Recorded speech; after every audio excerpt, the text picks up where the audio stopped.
a wall. He's facing prison time. This is insane.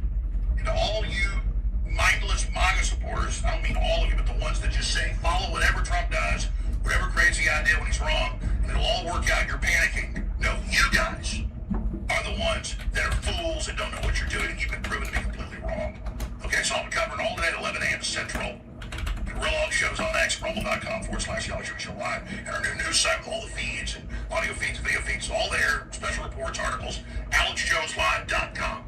I rarely do satire, but I'm going to do a lot more of it. I'm going to do a lot of satire today, 11 a.m. Central. We got General Flynn on the show. We got Mark Mitchell, the top pollster, a bunch of other huge guests, Victor Booth, the Russian insider, all today, 11 a.m. Central, 12 noon Eastern. Real All Shows on X at AlexJonesLive.com and on Rumble.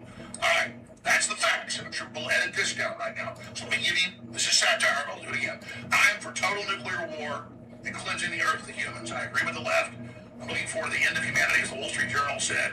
Humanity is a parasite. We must get rid of humanity. We must transcend, become transhumanist. We must do, as Bill Gates is saying, it is time for the cleansing. I agree with the Christian Zionists and the mullahs and the Jewish Zionists that only giant world war will bring in the Messiah. We're going to make Jesus come back in the nuclear war. We must do whatever Israel says. We'll go to hell. And so I now support the Zionists. I now support Trump when he said, turn him into a glowing crater, never return, kill all the Iranians, and just total death. Let's just have a giant nuclear war. Pentagon says if we nuke it where Israel does, Pakistan will hit 97% chance of a nuclear war. Let's have it. Let's do it. Nuclear war is the way. Thermonuclear fire. Cleanse us, God. Cleanse us. In a way, I'm not even joking, really. We become so satanic. Maybe that is the answer. Because that's where we're headed, folks. That's where we're fucking headed. Yeah. Satire. Satire. But I guess we're so stupid. That's the thing about ignorant people. You'll just take it as real, so maybe that is what you want. Okay, so just sit there in your ass and be fucking stupid. You can't find, where Iran is on the map. You guys on the left, and all you pedos, and all you scums, just continue to enjoy yourselves. And all the fucking Muslims, all of you. It's a goddamn disaster. For those of you that are awake, God bless you all. Continue to fight. See you later, Central.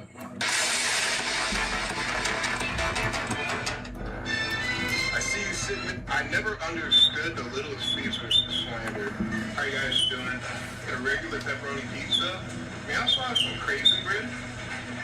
Yes, please. That's fine. Actually, no, it's okay. No crazy bread. I'll just do the regular pizza. How long will the slices and sticks be ready for it? Okay, I'll just do a regular hot and ready pizza.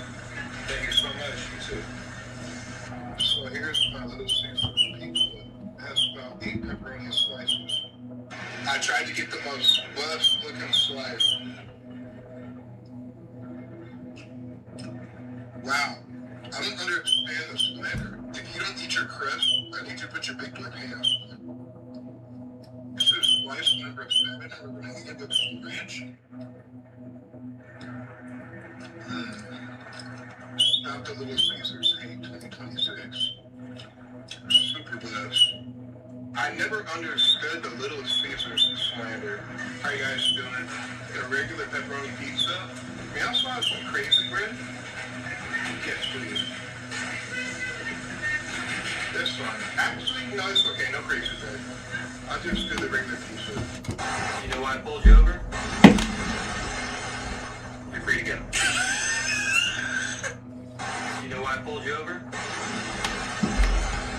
You're free to go. You know why I snagged an espresso? The Joe Rogan Experience.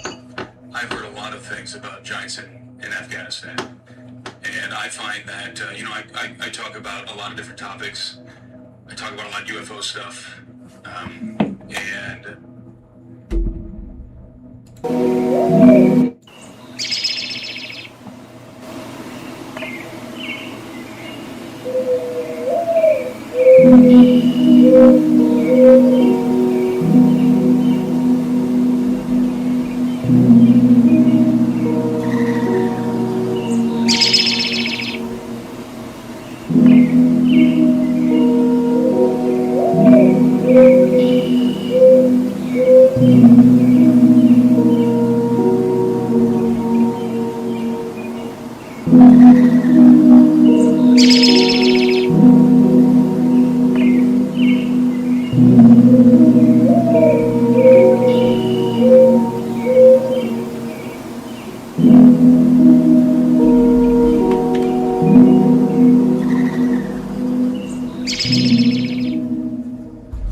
say some things that I know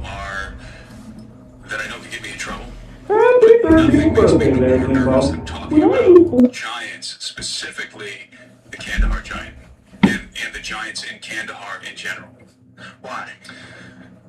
You know, mainly because when I talk to people who know things, they're very, very nervous when we get to this topic. And some of them will just flat out will not talk about giants in general, but specifically giants in Afghanistan. And some of these guys are high-level guys that worked at the Pentagon, and they'll talk rather freely with me about UFOs. But as soon as we broach this topic, it's like they literally will warn me, be careful with this topic. What? Yeah. What do you make of that? Well, I think that the topic of giants is intermeshed with the occult. That's my personal theory, because nothing else makes sense. Who cares if there's 8-foot tall guys, right? Big deal. Right. Well, there's 8-foot tall humans, right? We were just talking about that young kid that's a basketball player that's 7'9", right? Yeah. So there's actual giants that are in public, Right. that like play for the NBA, and Right. that they're out there. You can meet them. But when I say giants, I'm talking about 9 to 12 feet tall. That's 8 to 12 feet tall. I would classify an 8-foot tall person as a giant as well, as long as they don't have gigantism. Right. That's a completely different thing. Right. Gigantism is a disability. This Kandahar giant story is very crazy because what's interesting about it is the people that I've talked to that have been in Afghanistan, that were deployed in Afghanistan, not just Devin, but other they don't dismiss it. They say, we've heard some weird shit about that place. And the thing that they always say is, you gotta realize, like, Afghanistan is an old country. It's old and it's very remote. Like, most of it is very mountainous. It's controlled by warlords. And, you know, look, there's these... What are those? Are they Greek or Roman? Those structures that are there they look like Greek temples that date back to Alexander the Great, and archaeologists can't study them. They can't go there because it's too dangerous. It's one of the most remote places on the planet, specifically because it's so dangerous. You can't just go strolling around Afghanistan. I mean, Right. It probably would be easier to go to Antarctica than Afghanistan. And so, Hilarious. so the story of the Kandahar giant. Yeah, let's tell the story. This story has grown into a mythology over the years.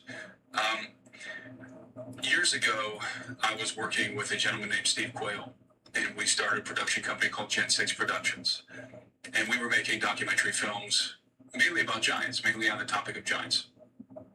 Giants as, like, referred to in the Bible, in ancient history, the Smithsonian giants. That's right, biblical and historical accounts of giants. So I was traveling around the world investigating giants, and Steve is known for his investigations into giants. And he got a phone call from an elderly woman who told him, "You need to talk to my son. My son has a story he needs to tell you." And she had to convince her son to talk to Steve, and ultimately he did. And he was active duty. He was a C-130 pilot, active duty. He actually went on coast to coast with Steve. They went on coast to coast together, and he related his story, I believe, to George Norrie, him, Steve, and George. And then later on, we flew him into Bozeman, Montana to put him in our documentary film that we were making. And he wanted to be filmed in silhouette. He did not want his face out there, even though he knew that they're going to be able to mark him just by his voice. So he flies into Bozeman. We meet with him. He shows us his credentials. He was active duty C-130. And then he told us the following story, among many other things that he told us. He said back in 2005, he was deployed in Afghanistan and Iraq running missions as a C-130 cargo pilot. And oftentimes they would have him fly into Bagram Airfield. And these were routine missions, and so on one of these missions, he's flying into Bagram. But this time when he landed, he was met, as soon as he deplaned, he was met on the tarmac by some individuals that he describes as the babysitters. He calls them the babysitters. He thinks they were either Army intelligence or Air Force intelligence guys. They didn't tell him.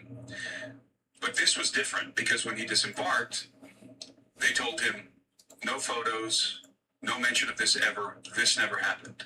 So he knew that whatever was about to happen was top secret. And he had flown classified missions before, usually retrieving Taliban guys, what he described as high-valued assets.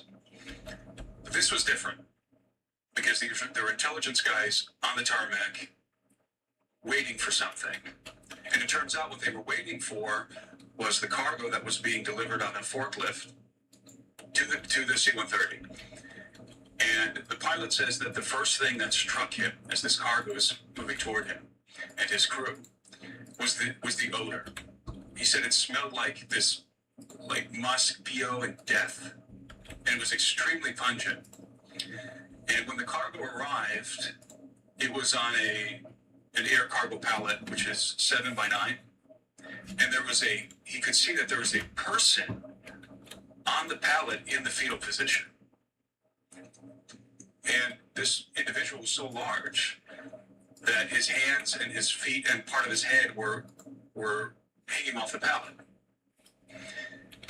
And he and his loadmaster, and there were some Marines who accompanied the pallet, who accompanied this cargo. They were actually putting their feet up to this guy's feet, this dead giant's feet, and seeing how small their feet were compared to his. Now, the giant had red hair. He had 6 fingers on each hand, 6 toes on each foot. His feet were wrapped in like a crude canvas foot wrapping. And he was solid as a rock. Again, most of his body was covered by a tarp, but the pilot and the guys around him were hitting him with their fists. And he came up to about their midsection, laying in the fetal position. And the pilot told me he was solid as a rock, this guy. And he asked the Marines, what happened? Where did this guy come from? And they told him that they had heard that there was a team that was out in Afghanistan that was looking for Taliban or something. And they came upon a cave because there was a nearby village, and the villagers were bringing food and other artifacts to the mouth of this cave. And so they thought that they're aiding and abetting the Taliban. So they went into the cave, and rather than encountering the Taliban, what they found was this enormous humanoid who killed them all. And then, according to these soldiers, they deployed another team to go look for that team. And when they found the cave, they found the traces of that other team. They were ready, they were prepared, and they were able to kill the giant. In fact, the soldiers told the pilot that the giant was eating on members of the team who had killed previously. But these new guys, they took him down, and then they had a transport helicopter come in and airlift him to Bagram. Did you ever try to find records of who was there and casualties that were reported, deaths that were reported? It's very difficult. The Pentagon actually released a statement some years ago, which is bizarre to me. Basically saying, and paraphrasing, the Kandahar giant incident never happened. There was never a giant that was killed in Afghanistan. The Pentagon? Yeah, it was like a spokesman from the Pentagon or something, or a release from the Pentagon. Is this available online? Yeah, they actually felt the need to debunk this. That's hilarious. Now, that gets me sketchy. well, I believe the pilot because he was a very credible guy. He didn't want his name out there. He didn't want fame or notoriety. He was very nervous. He thought there's a good chance that they're going to recognize me by my voice. He was on Coast to Coast AM, and then he's on in our documentary. There's a good chance I'm going to get recognized, and there's going to be some reprisal. He was nervous. Now, they weighed the giant before they loaded him on the C-130, because they have to load everything that goes onto the C-130. The loadmaster weighed him. He weighed 1,100 pounds. And they estimated his height at 10 to 12 feet tall. And so they loaded him onto the C-130, and then they flew him to Qatar. And then they unloaded the cargo in Qatar. And our pilot told me he heard through the grapevine that the body ended up at Wright-Patterson Air Force Base. He said, I don't know, that's just what I heard. So this is a first-hand account from the C-130 pilot who flew the body himself from Bagram Airfield to Qatar. Why does all the weird shit go to Wright-Patterson? That's a good question. Because that's where the weird shit goes. Wright-Patterson used to have the Blue Room. I don't know if they still have it, but they used to have a room there called the Blue Room where they had all of the alien artifacts that had been recovered that they were studying. And it was completely off limits to anybody except for people who had access, the very few who had access. And but the Kandahar Giant, you know, that story, a colleague of mine, L.A. Marsuli, he had another guy come to him, a different guy. We interviewed the pilot, Steve and I. L.A. had another guy come to him that was, I can't remember the details, he was a special forces guy. He had firsthand knowledge of the event as well. And we're not sure if it's the same one or a different one. If there was just one incident with the Giants, or if there were multiple incidents. Now, years later, this would be just a couple of years ago, because we published that film, I think back in 2016. But just a couple of years ago, and I do have to be very careful here, I ran into a gentleman who was very high up, let's say, in the operations happening out there during the Iraq War and in Afghanistan. And this individual had he'd flown a lot of missions, and he was the commander. And I asked him, we were having a casual conversation, and he starts to walk away, and I said, hey, you were in flying missions in Afghanistan. I said, have you ever heard about the Kandahar Giant? And his wife was standing next to me, and he's sort of walking away. He turns around. The blood rushes out of his face, and he literally goes like this to me. Points to his phone. And his wife whispers, he can't talk about that. So later on, I was able to, we agreed to meet it later on, and in a very controlled environment. And he related a story to me that's the most wild story I've ever heard in my life. And I'm sorry, I can't relate it. I love this guy, I want to protect him. But it's not the Giant of Kandahar, it's the Giants of Kandahar. There's more than one. The military has known about it. I've been, and aside from him, I talked to other soldiers who've also had knowledge of this specific incident that I cited earlier, but then also in general, the Giants in Afghanistan. And I have a friend of mine who I met some years ago. Actually, I was with Lou Elizondo at Lou's Bar in Wyoming. And there was a friend of Lou's who's now a friend of mine there. And we were talking about the Kandahar Giant. I was just telling him the story I told you. He just couldn't believe it. He thought, this is nuts. This is crazy. And I said, okay, do something for me. Next time you're talking to somebody in government or in the military who you think maybe might know something about this, bring it up. See what happens. So he called me one day and he said, Tim, you're not going to believe it. He said, I was talking to, I have to be very careful here too. He said, I was talking to a certain individual who works for a senator. He's a staffer. I believe he's a chief of staff for the senator, or at the very least an advisor.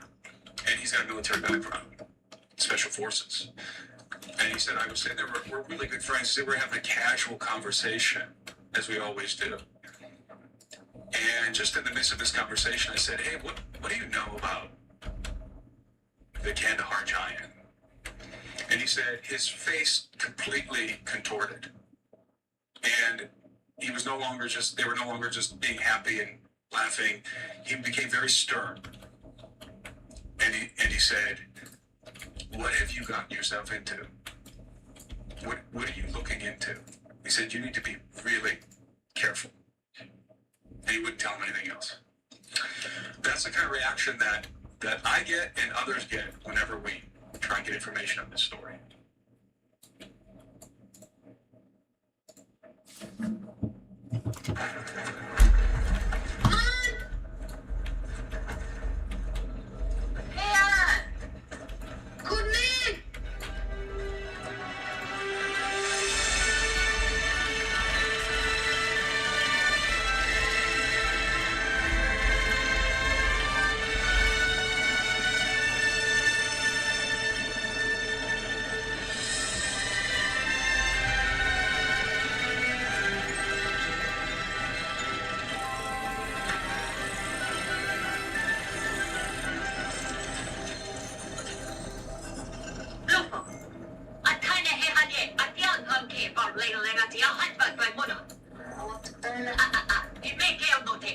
도놈이야. 바라토 지금이 대학인 위기 좋아하는 원 아니냐 뭐냐. 그로 I'm nothing bad. Sikat yung tuwel. Ba't kibawin mo?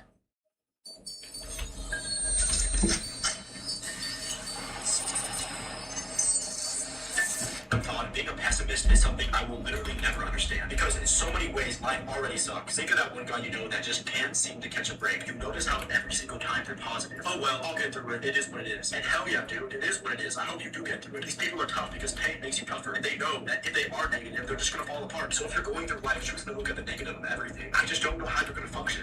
The thought of being a pessimist is something I will literally never understand because in so many ways life already sucks. Think of that one guy you know that just can't seem to catch a break. You notice how every single time they're positive. Oh well, I'll get through it. It is what it is. And hell yeah, dude, it is what it is. I hope you do get through it. These people are tough because pain makes you tougher. And they know that if they are negative, they're just gonna fall apart. So if you're going through life choosing to look at the negative of everything, I just don't know how you're gonna function. The thought of being a pessimist is something I will literally never understand because in so many ways life already sucks. Think of that one guy you know that just can't seem to catch a break. You notice how every single time they're positive. Oh well, I'll get through it. It is what it is. And hell yeah, dude, it is what it is. I hope you do get through it. These people are tough because pain makes you tougher. And they know that if they are negative, they're just gonna fall apart. So if you're going through life choosing to look at the negative of everything, I just don't know how you're gonna function. The thought of being a pessimist is something I will literally never understand because in so many ways life already sucks. Think of that one guy you know that just can't seem to catch a break. You notice how every single time they're positive. Oh well, I'll get through it. It is what it is. And hell yeah, dude, it is what it is. I hope you do get through it. These people are tough because pain makes you tougher. And they know that if they are negative, they're just gonna fall apart. So if you're going through life choosing to look at the negative of everything, I just don't know how you're gonna function. Do you feel like people are talking about God and spiritual matters more than they did 10 years ago? I mean, clearly they are. Where's that going? I saw you with a guest a few weeks ago talk about this. Well known. I've talked to everybody that's done it. I haven't done it. Almost everyone that takes DMT, either from the toad or the ayahuasca plant, these creatures show up. They'll like court gestures or space aliens do different things and say, there are too many humans, you need to wipe out the population, then you'll become gods. It's the same message. They've had groups of people that have done studies. You need to wipe out, you need to kill people so you can become God. Yes, you need to depopulate, you need to transcend. Do you know people who've heard that message? Oh, absolutely. They've had whole groups and studies that have had group hallucinations of this. I mean, I don't know, I'm not the most spiritually sensitive person, I'm hardly a theologian, but if some demon is telling you to kill people so you can become God, like, we can say that's bad, right? Absolutely. And the people that you're talking about tech heads, you know, microdose, they're big hallucinations and big into hallucinogenics. When they get more advanced and deep into it, and most of them have talked about this, then the things start giving them more ideas and explaining the system they're going to build, the AI, the takeover, and this new species, and how, again, you're going to transcend death.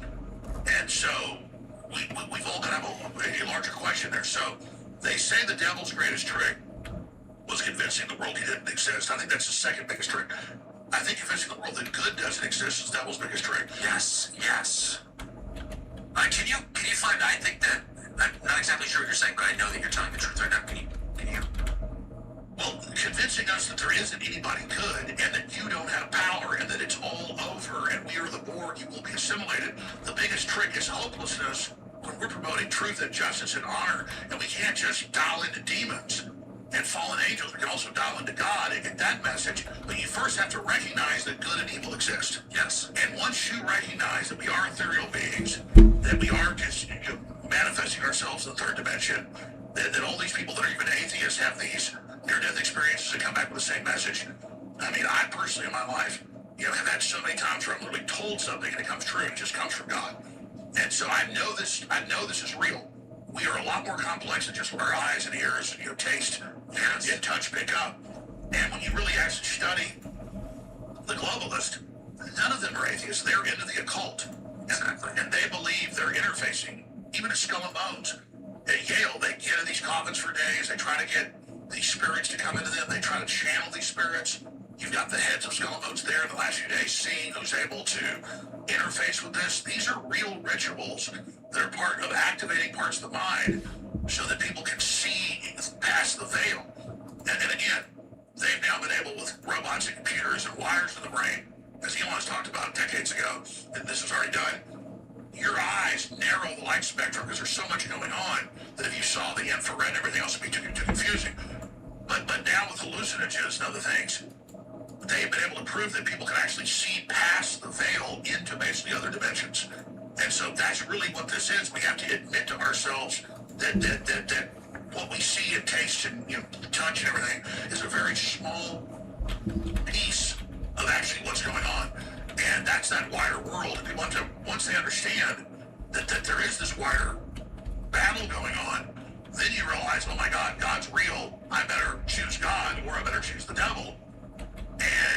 But if people are kind of embedded into this, just grow up in it, and just with the corporate media and life, they get trained into the evil side, never knowing they really had a choice. But almost everybody, if they're given a choice early enough, will choose God that right way. The problem is the system on earth knows that, so the priest class in Christianity or Islam or Judaism, many of it, most of it's bad priests, bad churches, who know the power's there, know people are looking for God, know they're seeking, so they're there basically to get the power from you instead of you basically transcending spiritually. And so that's why Christ talked about the relationship with God is personal. Yes. And the kingdom of God is within us. The New Agers go, oh, you are God. No, kingdom of God is within us. We're made in God's image. We have the potential to know God, to interface with God, that's worship God. And then through that, begin to transcend to a higher consciousness, interfacing with God, not God, but with God, and then part of God. So the gift is to see good.